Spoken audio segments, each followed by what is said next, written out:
Bonsoir Albertine, bonsoir aux millions de téléspectateurs du 20h sur la télévision africaine, particulièrement ceux de la ville de Lomé qui s'apprêtent à accueillir demain la conférence des chefs d'État et de gouvernement de la CEAC, la CEDEAO, mais également de l'UMOA.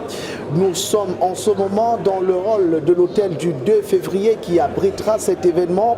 Déjà présent sur ces lieux, un certain nombre de délégations. On parle notamment du président de la République centrafricaine, Faustin-Archange Touadéra, arrivé ce matin. Un peu plus tard en journée, il a été rejoint par ses homologues de la Côte d'Ivoire, du Niger, du Nigeria, mais également du Sénégal. Derrière nous, vous pouvez bien voir les images de la grosse activité qui se fait ici, les membres des différentes délégations qui s'activent, on voit notamment les hommes de médias qui sont également présents à ce rendez-vous. C'est à peu près la même ambiance qui a droit de citer au niveau du ministère des Affaires étrangères où nous nous sommes rendus cet après-midi. C'est donc dire que les préparatifs de cet événement premier du genre vont bon train.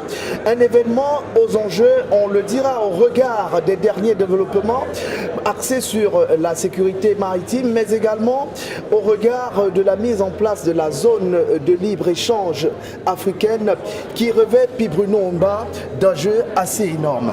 Tout à fait, Mathieu. Mais avant de revenir sur ces enjeux, il faut relever que parmi les délégations arrivées, le Cameroun est représenté par son Excellence Philémon Yan, Premier ministre et chef du gouvernement, représentant personnel du président de la République. C'est dire donc que le Cameroun porte une attention particulière à ce sommet. Un sommet, comme vous l'avez dit, qui a beaucoup d'enjeux, des enjeux sécuritaires d'abord, parce qu'on a une insécurité transfrontalière.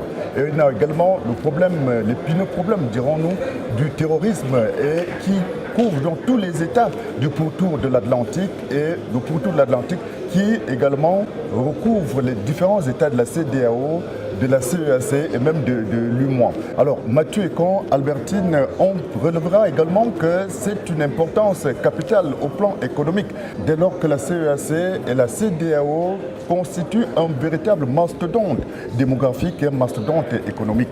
Alors Mathieu, on dirait également que c'est donc un autre défi que l'Afrique entend relever désormais, celui de l'unité, dès lors qu'elle peut s'appuyer sur les démembrements de l'Union africaine que sont les organisations régionales, donc la CEAC et la CEDEAO.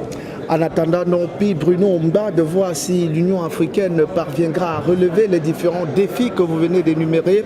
Voilà, Albertine Bitsaga, ce qu'on pouvait retenir de ce jour de veille ou de l'ambiance de ce jour de veille de cet événement, pour certains historique, depuis l'hôtel du 2 février à Lomé. Mathieu Ekon, puis Bruno Omba, Sébri Akono pour Vision 4.